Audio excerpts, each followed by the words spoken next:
ಎಲ್ರಿಗೂ ನಮಸ್ಕಾರ. ಬಿಂದಾಸ್ ಪಾರ್ಲಾಗ್ ಯೂಟ್ಯೂಬ್ ಚಾನಲ್ಗೆ ತಮ್ಮೆಲ್ರಿಗೂ ಸ್ವಾಗತ. ಇವತ್ತಿನ ವಿಡಿಯೋನ ಶೇರ್ ಮಾಡಿ, ಲೈಕ್ ಮಾಡಿ, ಕಮೆಂಟ್ ಮಾಡಿ, ವಿಡಿಯೋನ ಪೂರ್ತಿಯಾಗಿ ನೋಡಿ ಸಪೋರ್ಟ್ ಮಾಡಿ. ನಾನು ಹೊಸ ರೂಮನ್ನು ಪೂಜೆ ಮಾಡಬೇಕು ಅಂತ ಅಂದ್ಕೊಂಡೆ ಸಿಂಪಲ್ಲಾಗಿ. ಹಾಗಾಗಿ ಮಾರ್ನಿಂಗ್ ಎದ್ಬಿಟ್ಟು ಈ ರೀತಿ ರಂಗೋಲಿ ಎಲ್ಲ ಹಾಕಿ, ರಂಗೋಲಿ ಮನೆ ಬಾಗಿಲು ಯಾಕೆ ಹಾಕ್ತಾರೆ ಅಂತ ಹೇಳಿದರೆ ಅದು ಶುಭ ಸಂಕೇತ, ತುಂಬ ಒಳ್ಳೆಯದು. ರಂಗೋಲಿನ ಬಿಡಬೇಕು. ಹಾಗೆ ಅದಕ್ಕಿಂತ ಮುಂಚೆ ನಾನೆಲ್ಲ ಪೂಜೆನೂ ರೆಡಿ ಮಾಡ್ಕೊಂಡಿದ್ದೆ. ಈ ಥರ ಸಿಂಪಲ್ಲಾಗಿ ನನಗೆ ದೊಡ್ಡವ್ರ ಹತ್ರ ಕೇಳಿಕೊಂಡು ಯಾವ ಕಡೆ ಇಡಬೇಕು ದೇವ್ರ ಫೋಟೋನ, ಹೇಗೆ ಮಾಡಬೇಕು ಎಲ್ಲ ಕೇಳಿಕೊಂಡು, ಅವರೇನಾದರೂ ಹಾಲು ಉಕ್ಸ್ಬೇಕು ಬೆಳಗಿನ ಜಾವನೇ ಬೇಗ ಎದ್ದು ಅಂತ ಹೇಳಿದರು. ನಾನು ಪೂಜೆನೆಲ್ಲ ಮುಗಿಸ್ಕೊಂಡು ಹಾಲನ್ನು ಈ ರೀತಿ ಈಗ ಈ ಥರ ಎರಡನೇ ಪೂಜೆ ನಂದು. ಹಳೆ ಮನೆಯಲ್ಲೂ ಹೀಗೆ ಮಾಡಿದ್ದೆ, ಹೊಸ ಮನೇಲಿ ಕೂಡ ಹಾಗೆ ಮಾಡ್ತಾಯಿದ್ದೀನಿ ರೂಮಲ್ಲಿ. ಬಟ್ ನಾವಿರುವಂಥ ಜಾಗ, ಹೋಗ್ತಾ ಇರೋಂಥ ಜಾಗ ಯಾವಾಗಲೂ ಒಂದು ಸಮೃದ್ಧಿಯ ಒಂದು ಸಂಕೇತವಾಗಿ ಚೆನ್ನಾಗಿರಬೇಕು ಅಂತ ಹೇಳಿದರೆ ಪೂಜೆ ಪುನಸ್ಕಾರಗಳನ್ನು ಮುಗಿಸ್ಕೊಂಡು ಸಿಂಪಲ್ಲಾಗಾದರೂ ಆಯಿತು ನಾವು ಒಳಗೆ ಹೋಗಬೇಕು.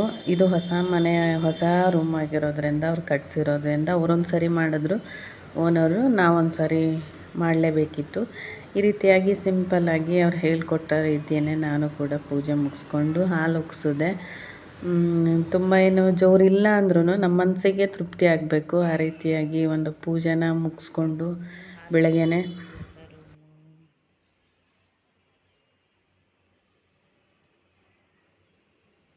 ನನಗೆ ತುಂಬ ಇಷ್ಟ ಈ ರೀತಿ ಎಲ್ಲ ಪೂಜೆ ಪುನಸ್ಕಾರಗಳನ್ನು ಮಾಡೋದು, ಎಲ್ಲರೂ ಸೇರಿ ಕರೆಯೋದು, ಇದೆಲ್ಲ ತುಂಬ ಇಷ್ಟ ನನಗೆ. ಫ್ರೆಂಡ್ಸ್ ಎಲ್ಲ ಆಮೇಲೆ ಬರ್ತೀವಿ, ಪೂಜೆನ ಫಸ್ಟ್ ಮುಗಿಸ್ಕೊ ಆಮೇಲೆ ಬರ್ತೀವಿ ಅಂತ ಹೇಳಿದರು. ಅವರಿಗೆ ತುಂಬ ಇಷ್ಟ ಬರಬೇಕು ಅಂತ, ನನಗೂ ತುಂಬ ಇಷ್ಟ ಎಲ್ಲರೂ ಬರಬೇಕು ಅಂತ ಹೇಳಿ. ಹಾಗಾಗಿ ಸಿಂಪಲ್ಲಾಗಿ ರೆಡಿ ಮಾಡಿಕೊಂಡೆ, ಹಾಲು ಹಾಕ್ಸ್ಕೊಂಡು. ಇದೊಂಥರ ಸ್ಪೆಷಲ್ ಮೂಮೆಂಟ್ ಅಂತ ಹೇಳ್ಬೋದು. ತುಂಬ ಖುಷಿ ಆಗುತ್ತೆ ಯಾರಿಗಾದ್ರೂ ಅಷ್ಟೇ, ಹೊಸದಾಗಿ ಏನಾದರೂ ಮಾಡ್ತಾಯಿದ್ದೀವಿ ಅಂತ ಹೇಳಿದ್ರೆ. ಇದು ಕೂಡ ನನಗೆ ಖುಷಿ ಆಯಿತು. ಇದನ್ನು ಬೆಳಗ್ಗೆನೇ ಬೇಗ ಮುಗಿಸ್ಕೊಂಡೆ. ಅಂತೂ ಇಂತೂ ನಮ್ಮ ಹೊಸ ಮನೆ ಹಾಲುಕ್ತು ನೋಡಿ. ಈ ರೀತಿ ಪೂಜೆ ಆಯಿತು. ಬಟ್ ಯಾರೂ ಇರಲಿಲ್ಲ. ಫಸ್ಟ್ ನಾನು ಇದೆಲ್ಲ ಪೂಜೆ ಮುಗಿಸ್ಕೊಂಡು ಅಡುಗೆಗೆ ಸ್ಟಾರ್ಟ್ ಮಾಡಬೇಕಾಗಿತ್ತು. ಒಂದು 5 ಜನನಾದರೂ ಊಟ ಮಾಡಬೇಕು ಆ ಥರ ಅಂತ ಹೇಳಿ. ಅಂದರೆ ನಾನು ಹೇಳ್ದವರೆಲ್ಲ ಬರ್ತೀನಿ ಅಂದಿದ್ರು, ಅವರೇ ಬರ್ತೀನಿ ಮಾಡು ಅಂತ ಅಂದಿದ್ರು. ಹಾಗಾಗಿ ಎಲ್ಲ ಫ್ರೆಂಡ್ಸು ಬರ್ತಾರೆ ಅಂತ ಹೇಳಿ ಅವರು ಬರೋದ್ರೊಳಗೇ ಪೂಜೆ ಮುಗಿಸ್ಕೊಂಡು ಅಡುಗೆ ಸ್ಟಾರ್ಟ್ ಮಾಡೋಣ ಅಂತೇಳಿ ಬೆಳಗ್ಗೆನೇ ಆಯಿತು ಪೂಜೆ ಎಲ್ಲ. ತುಂಬ ಖುಷಿ ಆಯಿತು. ಬಟ್ ನಮ್ಮ ಫ್ರೆಂಡ್ಸ್ ಫ್ಯಾಮಿಲಿ ಇದ್ದರೆ ಇನ್ನೂ ಚೆನ್ನಾಗಾಗುತ್ತೆ. ಬಟ್ ಎಲ್ಲ ದೂರ ಇರೋದ್ರಿಂದ ಆಗಿಲ್ಲ. ಅದಾದಮೇಲೆ ಫ್ರೆಂಡ್ಸ್ ಬರ್ತಾರೆ.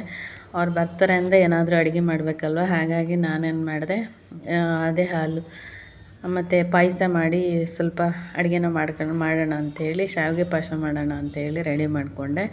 ಶಾವಿಗೆನ ಈ ರೀತಿ ತುಪ್ಪದಲ್ಲಿ ಹುರ್ಕೊಂಡು, ತುಂಬ ದಿನ ಆಗಿತ್ತು ನಾನು ಪಾಯಸನೂ ಮಾಡಿರಲಿಲ್ಲ. ಸಿಂಪಲ್ಲಾಗಿ ಪಾಯಸ, ಚಿತ್ರಾನ್ನ, ಪಲ್ಯ ಎಲ್ಲ ಮಾಡೋಣ ಅಂಥೇಳಿ ಫ್ರೆಂಡ್ಸ್ ಬರೋದ್ರೊಳಗೆ ರೆಡಿ ಮಾಡ್ಕೊಳ್ತಾ ಇದ್ದೆ. ಇದು ಪಾಯಸ ಮನೆ ತುಪ್ಪದಲ್ಲೇ ಶಾವಿಗೆನ ಚೆನ್ನಾಗಿ ಹುರಿಬೇಕು. ಚೆನ್ನಾಗಿ ನಾವು ಹುರ್ಕೊಂಡಿಲ್ಲ ಅಂದರೆ ಚೆನ್ನಾಗಲ್ಲ ಪಾಯಸ. ಹಾಗಾಗಿ ಆದಷ್ಟು ಕಡಿಮೆ ಉರಿಯಲ್ಲಿ ಪ್ಯಾನ್ನಲ್ಲಿ ಇದನ್ನು ಫ್ರೈ ಮಾಡ್ಕೊಳ್ತಾ ಇದ್ದೀನಿ ಶಾವಿಗೆನ. ಅದು ಇನ್ನೊಂದು ಥರ ಶಾವಿಗೆ ಬರುತ್ತೆ, ಅದು ಚೆನ್ನಾಗಿರುತ್ತೆ. ಬಟ್ ಇದು ಫಸ್ಟ್ ಟೈಮ್ ನೋಡೋಣ ಚೆನ್ನಾಗುತ್ತೆ ಅಂತ ಹೇಳಿ ಟ್ರೈ ಮಾಡಿದೆ. ನೋಡಿ ಪೂಜೆ ಈ ರೀತಿ ಮನೆಯೆಲ್ಲ ಕೆಲಸ ರೆಡಿ ಮಾಡ್ಕೊಳ್ತಾ ಇದ್ದೆ. ಪಾಯಸ ಇನ್ನೇನು ನಾವೇ ಶಾವಿಗೆ ಹುರಿದಾದ್ಮೇಲೆ ಸ್ವಲ್ಪ ನೀರು ಹಾಕಿ ಬೇಯಿಸ್ಕೊಳ್ಬೇಕು. ಸ್ವಲ್ಪ ಬೆಂದರೆ ಚೆನ್ನಾಗಿರುತ್ತೆ. ಅದಾದಮೇಲೆ ಹಾಲು ಹಾಕ್ಕೊಳ್ಳೋಕ್ಕೆ. ಹಾಗಾಗಿ ಸ್ವಲ್ಪ ನೀರು ಹಾಕಿ ಬೇಯಿಸ್ಕೊಂಡೆ. ಇದು ಒಂದು ತುಂಬ ದಿನವೇ ಆಗಿದೆ ನಾನು ಪಾಯಸ ಮಾಡಿದೆ, ಆದ್ರೂ ಟ್ರೈ ಮಾಡಿದೆ. ಅದೇನು ತುಂಬ ಏನು ಕಷ್ಟ ಏನಾಗಲ್ಲ, ಇಷ್ಟಪಟ್ಟು ಮಾಡಬೇಕು. ನೋಡಿ ಪಾಯಸ ಅಂತೂ ಇಂತೂ ರೆಡಿ ಆಯಿತು. ಅಂದರೆ ಸಬ್ಬಕ್ಕಿ ಶಾವಿಗೆ ಹಾಕಿ ನಾನು ಪಾಯಸ ಮಾಡಿದೆ. ತುಂಬಾ ಚೆನ್ನಾಗಿ ಬಂದಿದೆ ಪಾಯಸ ಕೂಡ. ನನಗೆ ತುಂಬ ಇಷ್ಟ ಆಯಿತು. ಇಷ್ಟ ಆದರೆ ಸಾಕು ಅಂತ ಹೇಳಿ ಅಂತೂ ಇಂತೂ ಒಂದು ಪಾಯಸ ರೆಡಿ ಆಯಿತು. ತುಂಬ ಅಂದೆ ಹಾಲು ತಂದಿದ್ದೆ. ಅದಾದಮೇಲೆ ಬದನೇಕಾಯಿ ಪಲ್ಯ ಮಾಡೋಣ ಅಂತ ಹೇಳಿ ಎಲ್ಲ ಈರುಳ್ಳಿ ಟೊಮೊಟೊ ಎಲ್ಲ ಹಾಕಿ ಫ್ರೈ ಮಾಡ್ಕೊಳ್ತಾ ಇದ್ದೀನಿ. ಈರುಳ್ಳಿ ಟೊಮೊಟೊ ಎಲ್ಲ ಎಣ್ಣೆಯಲ್ಲಿ ಫ್ರೈ ಮಾಡ್ಕೊಳ್ಳೋದ್ರಿಂದ ಏನು ನಾವು ಪಲ್ಯ ಏನು ಮಾಡ್ತೀವಿ ಚೆನ್ನಾಗುತ್ತೆ. ಹಾಗಾಗಿ ಅದನ್ನು ಕೂಡ ರೆಡಿ ಮಾಡಿಕೊಂಡೆ. ಪಲ್ಯಗೆ ರೆಡಿ ಮಾಡಿಕೊಂಡೆ. ಅದಾದ ನಂತರ ನೋಡಿ ನಮ್ಮನೆ ಪೂಜೆ ತುಂಬಾ ಚೆನ್ನಾಗಿ ಕಾಣ್ತಾಯಿತ್ತು ದೇವರು. ನಾನೇ ನೈಟೆಲ್ಲ ಕೂತ್ಕೊಂಡು ಮಾಡಬೇಕು ಅಂತ ಮನಸ್ಸು ಬಂದರೆ ಮಾಡ್ತೀನಿ. ಇದೆಲ್ಲ ನನಗೆ ತುಂಬ ಇಷ್ಟ ಆಯಿತು. ಈ ರೀತಿ ಎಲ್ಲ ಡೆಕೋರೇಷನ್ ಮಾಡಿಕೊಂಡು ರಂಗೋಲಿ ಹಾಕಿ ರಾತ್ರಿಯೆಲ್ಲ ತುಂಬ ಟೈಮ್ ಹಿಡೀತು ಒಬ್ಬಳೇ ಮಾಡಬೇಕಂತ. ನೋಡಿ ಪೂಜೆ ಎಲ್ಲ ಮುಗೀತು ನಂದು. ಇನ್ನು ಈ ಕಡೆ ಅಡುಗೆನೂ ಮಾಡ್ಕೊಳ್ತಾ ಅವ್ರು ಬರೋದ್ರೊಳಗೆ ಎಲ್ಲ ಪೂಜೆ ಆಗಿತ್ತು. ಇನ್ನೂ ಅವರೇನು ಹೆಣ್ಮಕ್ಳು ಬರ್ತಾರೆ, ಅವರಿಗೆ ಕುಂಕುಮ ಕೊಡಬೇಕು ಅಂತ ಹೇಳಿ ಬ್ಲೌಸ್ ಪೀಸ್ ಎಲ್ಲ ತಂದಿದ್ದೆ. ಒಂದು 5 ಜನಕ್ಕೆ ಕೊಡಬೇಕು ಅಂತ ಹೇಳಿ ಸಿಂಪಲ್ಲಾಗಿ. ಪೂಜೆ ಎಲ್ಲ ನಾನು ಮುಗೀತು. ಇದೆಲ್ಲ ಆಗಿ ಇನ್ನೇನು ಕೂರೋದ್ರೊಳಗೆ ಫ್ರೆಂಡ್ಸ್ ಎಲ್ಲ ಬರ್ತಾರೆ. ಭಾಳ ಖುಷಿ ಆಗ್ತಾಯಿತ್ತು ಇದೊಂದು ಪೂಜೆ ನೋಡಿ.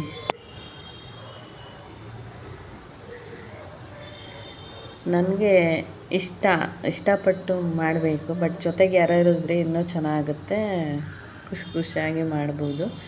ಇರಲಿ ನೆಕ್ಸ್ಟ್ ಮಾಡುವ ಅಂತ ಹೇಳಿ ಪೂಜೆ ಎಲ್ಲ ಮುಗಿದಿದೆ. ಅಡುಗೆ ಕೂಡ ಒಂದು ಕಡೆ ಎಲ್ಲ ಆಯಿತು. ಅವ್ರು ಬಂದು ಚಿತ್ರಾನ್ನ ಮಾಡ್ತಾರೆ ಫ್ರೆಂಡ್ಸು. ಜನ ಎಲ್ಲರೂ ಇಷ್ಟಪಟ್ಟರು ಚೆನ್ನಾಗಿದೆ ಅಂತ ಹೇಳಿದ್ರು. ನಾವು ಏನೇ ಮಾಡಲಿ ತುಂಬ ಇಷ್ಟಪಟ್ಟು ಮಾಡಿದ್ರೆ ತುಂಬ ಚೆನ್ನಾಗುತ್ತೆ. ಒಬ್ಬರೇ ಮಾಡಲಿ ಇಬ್ಬರೇ ಮಾಡಲಿ ಇಷ್ಟಪಟ್ಟು ಮಾಡಬೇಕು, ಚೆನ್ನಾಗಿ ಕಾಣುತ್ತೆ. ಅವನಿಗೆ ಹಾಡು ಬೇರೆ ಕೇಳಂತ ನಾನಂದ್ರೆ ಅವನಿಗೆ ನನಗೆ ಇಷ್ಟ ಆಯ್ತು ಅದು. ನಿನ್ನೆ ಏನಾಯ್ತು ಹೇಳೋ, ಆಂಟಿ ಭಾಳ ಹೊತ್ತು ಎಷ್ಟು ಗಂಟೆವರೆಗೂ ಮಾತಾಡಿ ಹೇಳು? 11 ಗಂಟೆವರೆಗೂ. ಅಲ್ಲೇ ನೀ ಕೂತಿತ್ತು, ನಾನು ಅಲ್ಲೇ ಕೂತ್ಕೊಂಡಿದ್ದೆ. ಹಂಗಾಗಿ ಕೆಲಸ ಮಾಡಲೇ ಇಲ್ಲ ನಾನು. ಆಂಟಿ ಅಂತೂ ನೋಡು ಈಗೆಲ್ಲ ಹೊಸ ತಗೊಂತೀನಿ ಸುಜಾತ. ಆಲ್ಟ್ರೇಷನ್ ಹೊಸ ಮಾಡ್ತೀನಿ ನೋಡು ಹೊಸ ಮಾಡ್ತೀನಿ.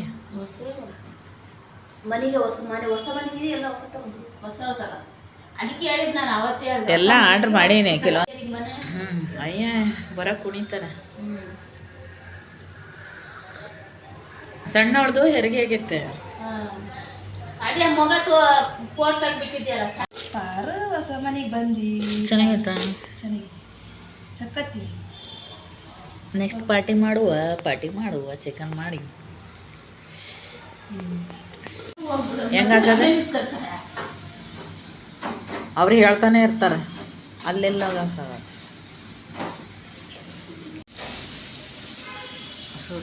ಚಿತ್ರಾನ್ನ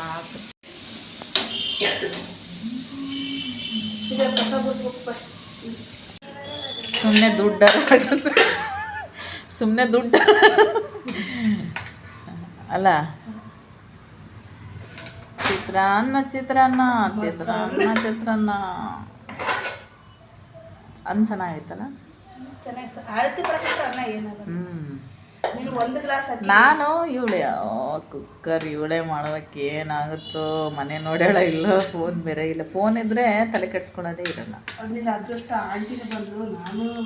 ನೋಡಿ ನಮ್ಮ ಮನಸ್ಸಲ್ಲಿ ಅಂದ್ಕೊಳ್ತಾನೇ ಇದ್ದೆ, ಮನೆ ಸಿಗುತ್ತೆ ಎಲ್ಲ ಸಿಗುತ್ತೆ. ಅವರೆಕಾಳು ಹಾಂ ಸಾಕು. ಬಿಸಿ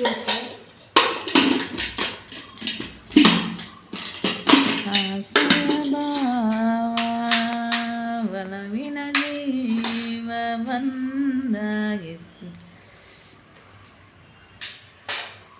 ನಾರ ಜೊತೆ ತಗೊಂಡಾಗ ನೀ ತಗೊಳ್ಳಿ, ಸರಿ ಆಗುತ್ತೆ. ಆರಾಮ 1 kg ಚಿಕನ್ ತಂದು ಅಲ್ಲೇ ಸುಮ್ಮನೆ ಹೇಳಿದ್ದು, ನಾನು ಹೇಳ್ತಿದ್ದೆ. ನಾನು ಇಷ್ಟು ದಿನ ಆದ್ರೂ 3 ತಿಂಗಳಿಗೆ 3 ದಿನ 4 ದಿನ 3 ದಿನ ತಿನ್ನಷ್ಟು ತಿನ್ನೋದು ಎಸೆಯೋದು. ನಾನು ಸ್ವೀಟ್ ಅಷ್ಟೇ ಇಷ್ಟಪಡೋದಲ್ಲ. ಹಾಂ, ವೇಸ್ಟ್ ನ್ಯಾಷನಲ್ ವೇಸ್ಟ್ ಮಾಡೋದು. ಪೂಜೆ ಎಲ್ಲ ಮುಗ್ದಾದ್ಮೇಲೆ ಎಲ್ಲರೂ ಬಂದರು ನೋಡಿ, ಯಾರೆಲ್ಲ ಬಂದರು ಅಂತ ಹೇಳಿ. ಇವರೆಲ್ಲ ತಾವಾಗಿ ಇಷ್ಟಪಟ್ಟು ನಾವು ಬರ್ತೀವಿ ಅಂತ ಹೇಳಿ ಬಂದರು. ಬಂದಾದಮೇಲೆ ಪೂಜೆ ಎಲ್ಲ ಮುಗ್ದಿತ್ತು. ದೇವ್ರಿಗೆ ನಮಸ್ಕಾರ ಮಾಡಿ ಅವರಿಗೆಲ್ಲ ಇಷ್ಟ ಆಯಿತು ಪೂಜೆ ಎಲ್ಲ. ಆಮೇಲೆ ಫೋಟೋ, ಮಾತಿನ ಭರಾಟೆ, ನಗು ಎಲ್ಲ ಚೆನ್ನಾಗಾಯಿತು. ಈ ಥರ ಪೋಸ್ ಕೊಟ್ಟು ಫೋಟೋ ತಕ್ಕೊಳ್ಳೋದು, ಮಾತಾಡೋದು. ಪೂಜೆ ಹೇಗಾಯಿತು?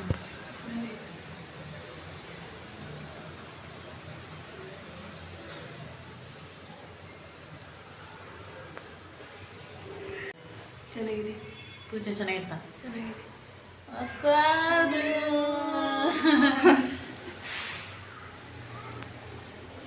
ಇದಕ್ಕೆ ಚೆನ್ನಾಗಿ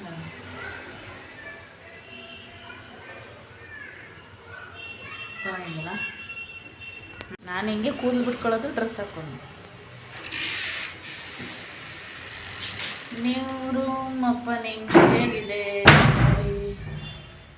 ಒಬ್ಬರೇ ಮತ್ತಿದು ಮೊನ್ನೆ ಏನಾಯ್ತಾಳು, ಊರಿಗೆ ಹೋಗಿದ್ನಲ್ಲ, ಕೇಳ್ತಾ ನೆಲ ಒರೆಸೋದು, ನೀರಿನ ತಾನೇ ಅಲ್ಲಿ ತೊಳಿತಿದ್ದೆ ಎಲ್ಲ. ಹೌದಾ? ಎಲ್ಲ ಒಂದ್ಸರಿ ತೊಳೆದು ರಾತ್ರಿ ಒಂದ್ಸರಿ ಒರೆಸ್ಕೊಂಡೆ. ಅಲ್ಲೆಲ್ಲ ಒರೆಸ್ಕೊಂಡು ನೀನು ಮಾಪ್ ತಗೊಳಮ್ಮ. ನಿನ್ನಿಂದ ಕೂತ್ಕೊಂಡು ಒರ್ಸಕ್ಕಾಗಲ್ಲ.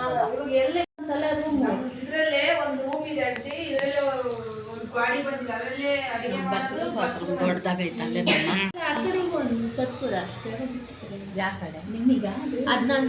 ಅದೇ ಒಂದು ನಾನು ಹೇಳಿದ್ದು ನಿಮ್ಮಿಗ